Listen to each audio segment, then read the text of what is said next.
할렐루야. 사순절 기간 동안에 새벽 예배에 일어나셔서 같이 동참하는 우리 목동교회 모든 성도들을 사랑하고 축복합니다.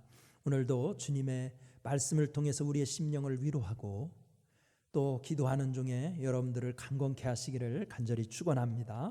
우리 다 함께 찬송가 250장 구주의 십자가 보혈로, 여러분 보혈을 찬송 많이 부르십시오. 이번 주간 구주의 십자가 보혈로 찬송하겠습니다.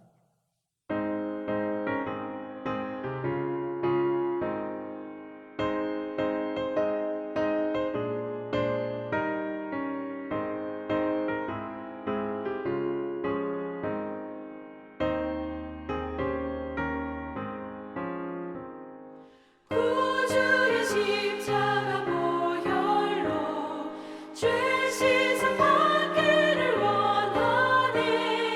내 죄를 씻으신 주 이름 찬송합시다. 찬송합시다. 찬송합시다.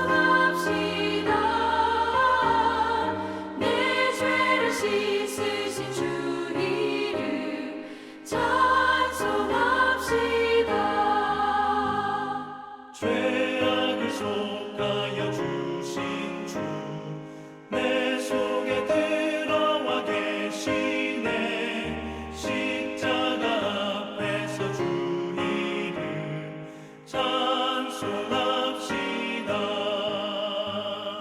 찬송합시다.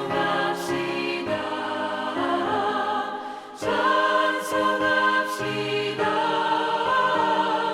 내 죄를 씻으신 주 이름 찬송합시다.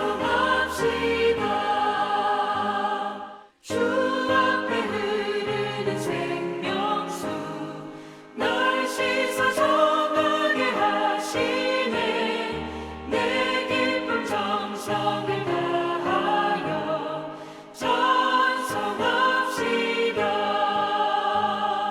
찬송합시다. 찬송합시다. 내 죄를 씻으신 주 이름 찬송합시다. 내 주께 회개한 영혼은 생명수 가운데 젖었네. 흠없고 순전한 주 이름 찬송합시다. 찬송합시다. 찬송합시다. 내 죄를 씻으신 주 이름 찬송합시다.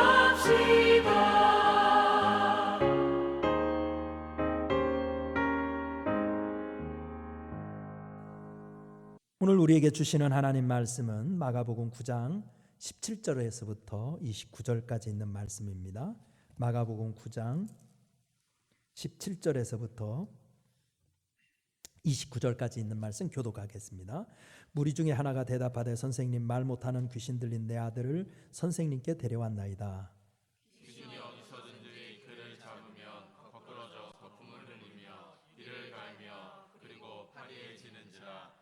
내가 선생님의 제자들에게 내쫓아달라 하였으나 그들이 능히 하지 못하더이다. 대답하여 이르시되 믿음이 없는 세대여, 내가 얼마나 너희와 함께 있으며 얼마나 너희에게 참으리요. 그를 내게로 데려오라 하시매. 이에 데리고 오니 귀신이 예수를 보고 곧 그 아이로 심히 경련을 일으키게 하는지라. 그가 땅에 엎드려져 구르며 거품을 흘리더라. 예수께서 그 아버지에게 물으시되 언제부터 이렇게 되었느냐 하시니 이르되 어릴 때부터니이다. 귀신이 그를 죽이려고 불과 물에 잣을 던졌나이다. 그러나 무엇을 하실 수 있거든 우리를 불쌍히 여기사 도와주옵소서. 예수께서 이르시되 할 수 있거든이 무슨 말이냐. 믿는 자에게는 능히 하지 못할 일이 없느니라 하시니 곧 그 아이의 아버지가 소리를 질러 이르되 내가 믿나이다. 나의 믿음 없는 것을 도와주소서 하더라. 예수께서 무리가 달려와 보이는 것을 보시고 그 더러운 귀신을 꾸짖어 이르시되 말 못하고 못 듣는 귀신아, 내가 내게 명하노니 그 아이에게서 나오고 다시 들어가지 말라 하시매. 귀신이 소리 지르며 아이로 심히 경련을 일으키게 하고 나가니 그 아이가 죽은 것 같이 되어 많은 사람이 말하기를 죽었다 하나. 예수께서 그 손을 잡아 일으키시니 이에 일어나 서니라. 집에 들어가심에 제자들이 조용히 묻자오되 우리는 어찌하여 능히 그 귀신을 쫓아내지 못하였나이까. 함께 읽습니다. 이르시되 기도 외에 다른 것으로는 이런 종류가 나갈 수 없느니라 하시니라. 아멘. 예, 제가 군대 생활 중에 경험한 일입니다. 제가 복무하던 부대는 그 지금의 육군훈련소라고 그러죠. 제가 복무할 때는 논산 제2훈련소라고 했었는데요. 거기에 있는 군인교회는요, 세계에서 군인교회에서 제일 큰 교회였었습니다. 그런데 안타깝게도 그 군인 가족들을 위해서 모이는 예배에 가보면 어린이들을 위한 교회 학교 부서는 아직 구성되어 있지 않았습니다. 나는 군목 목사님께 건의해서 교회 학교 부서를 만들고 군인 자녀들을 위한 성경 학교를 내가 한번 해보겠다, 이렇게 허락을 받았습니다. 그래가지고 여름 성경 학교를 하려면 이제 강습을 받고 와야 되잖아요. 그래서 이제 군대에서 그 부대에서 외출증을 끊어가지고 대전에서 열리는 충남 지역 어린이 전도협회 교사 강습회에 참석했습니다. 신나게 노래와 율동을 배우고 있는데 예배당 한쪽에서 갑작스럽게 소란이 일어났습니다. 자세히 보니까 한 여자 선생님이 발작을 일으킨 것이었습니다. 한 5분 10분 지났을까 그녀의 극심한 경련은 멈추었고 온몸은 소변으로 젖어 있었습니다. 수많은 회중 앞에서 갑작스럽게 자기에게 일어난 이런 일을 난망해하면서 그녀는 어찌할 바를 모르며 예배당을 황급히 빠져나갔습니다. 그때 간질병이 얼마나 파괴적인 것을 보았습니다. 예고도 없이 찾아온 증세는 한 사람의 체면이고 인격이고 가릴 것 없이 무차별로 난타하고 조금의 가책도 느끼지 못한 채 빠져나가는 것이었습니다. 모든 질병이 인간의 존엄성을 무너뜨리고 행복을 앗아가는 인류의 적임이 틀림없지만 특히 간질병이야말로 그 중에서 으뜸가는 악질이라고 느꼈습니다. 오늘 우리가 읽은 본문에는 간질병을 앓는 자녀를 둔 아버지가 등장합니다. 그 아버지는 백방으로 아들의 질병의 치유를 위해 노력하다가 마지막으로 예수님을 찾게 되었습니다. 그리고 그간의 실패한 경험 때문이었는지 예수님 앞에서도 치유를 확신하지 못한 채 반신반의하였습니다. 그때 예수님은 할 수 있거든이 무슨 말이냐, 믿는 자에게는 능치 못할 일이 없느니라고 말씀하시면서 불가능하다고 여기는 간질병을 치유해 주셨습니다. 우리는 살면서 내 능력으로는 불가능한 일이라고 여기는 것들이 많이 있습니다. 영적인 전쟁도 그 중에 하나일 것입니다. 그러나 주님의 말씀을 따르면 영적 싸움에서도 승리할 수 있습니다. 과연 영적 전쟁에서 승리하려면 어떻게 해야 할까요? 자, 첫째로 예수님께 맡기라는 겁니다. 예수님께 맡기라. 19절 말씀을 보십시오. 본문을 유의하여서 읽어보면 아버지의 노력과 심정을 가늠할 수 있습니다. 그 아버지도 사랑하는 자녀에게 정상적인 삶을 찾아주고 싶었습니다. 그래서 안 해본 일이 없었습니다. 마지막이라고 여기며 주님의 제자들에게까지 부탁했으나 제자들은 능히 고치질 못했습니다. 그러니 그 아버지의 심정이 어떠했겠습니까? 할 건 다 해봤으나 이제 불가능하더라 라고 자포자기하지 않았겠습니까? 그 태도에 주님은 동의하지 않으셨습니다. 예수님은 너의 문제를 나에게 가지고 오기 전까지는 최선을 다한 것이 아니다 라고 말씀하고 계신 것입니다. 우리는 문제를 만나면 세상만 헤맬 때가 많습니다. 그러나 영적 전쟁에서 승리하려면 주님께 맡겨야 합니다. 주님만 의지해야 합니다. 내 힘으로는 악한 마귀 권세를 이길 수 없습니다. 그러나 주님과 함께하면 넉넉히 이길 수 있습니다. 그래서 바울은 이 모든 일에 우리를 사랑하시는 이로 말미암아 우리가 넉넉히 이기느니라 라고 로마서 8장 37절에서 선포한 것입니다. 여러분의 삶의 모든 문제를 주님께 맡겨서 해결받으시기 바랍니다. 두 번째, 우리가 영적 전쟁에서 승리하려면 믿음의 법칙을 사용하라는 겁니다. 믿음의 법칙. 23절 말씀을 보십시오. 오늘 본문 19절과 23절에는 예수님께서 제자들과 환자의 아버지를 모시고 믿음 없다고 책망하시면서 믿음을 가질 것을 권면합니다. 주님은 왜 이토록 믿음을 강조하는 것일까요? 이유가 있습니다. 따지고 보면 믿음은 모든 삶의 원칙이 됩니다. 어린아이는 나면서부터 부모님을 믿습니다. 환자는 병원의 의사를 믿고 몸을 맡깁니다. 운전하는 사람은 표지판과 지도를 믿고 자신의 행선지를 정합니다. 어디 믿음 없이 살 수 있는 것이 있습니까? 그렇다면 인간의 영역을 벗어나 있다고 여기는 간질병은 어떻게 다스립니까? 그것은 그 병을 다스릴 수 있는 전능하신 하나님을 신뢰함으로 이길 수 있는 것입니다. 그렇습니다. 믿음은 불가능의 영역을 우리가 넘어설 수 있게 하는 하나님의 기적의 통로입니다.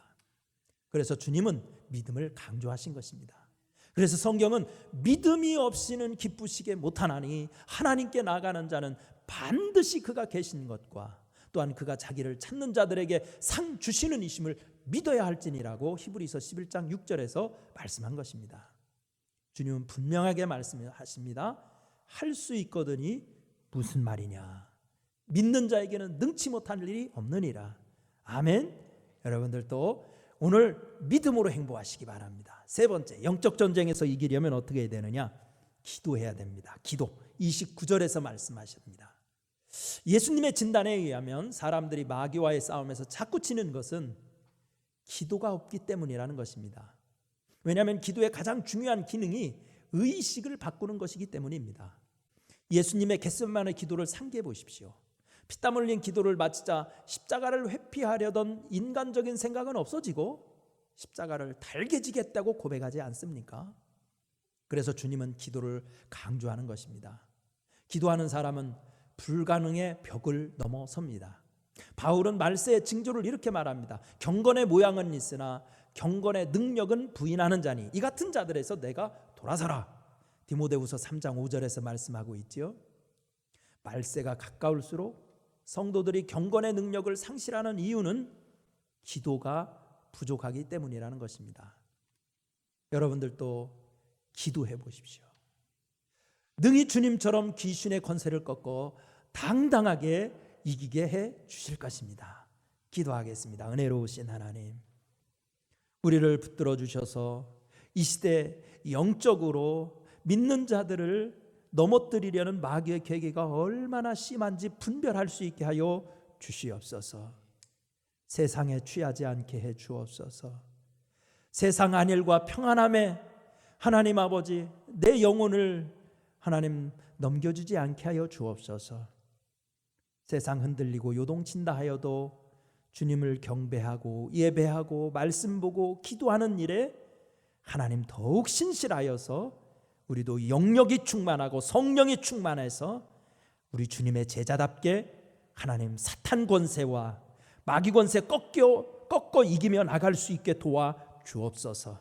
오늘 성도들의 발걸음을 붙들어 주셔서 가는 행보마다 믿음의 발자국 되게 하여 주옵소서.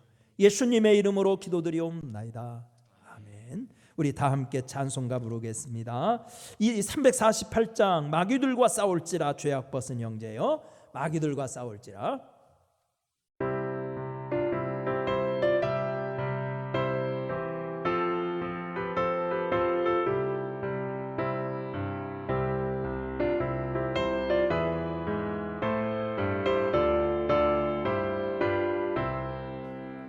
마귀들과 싸울지라 죄악 벗은 형제여 담대하게 싸울지라 자기 약한 정령과 심판날과 멸망의 날 내가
다 함께 주기도문함으로 오늘 새벽기도 마치겠습니다. 하늘에 계신 우리 아버지여, 이름이 거룩히 여김을 받으시오며 나라가 임하시오며 뜻이 하늘에서 이루어진 것 같이 땅에서도 이루어지이다. 오늘 우리에게 일용할 양식을 주시옵고 우리가 우리에게 죄 지은 자를 사하여 준 것 같이 우리 죄를 사하여 주시옵고 우리를 시험에 들게 하지 마시옵고 다만 악에서 구하시옵소서. 나라와 권세와 영광이 아버지께 영원히 있사옵나이다. 아멘.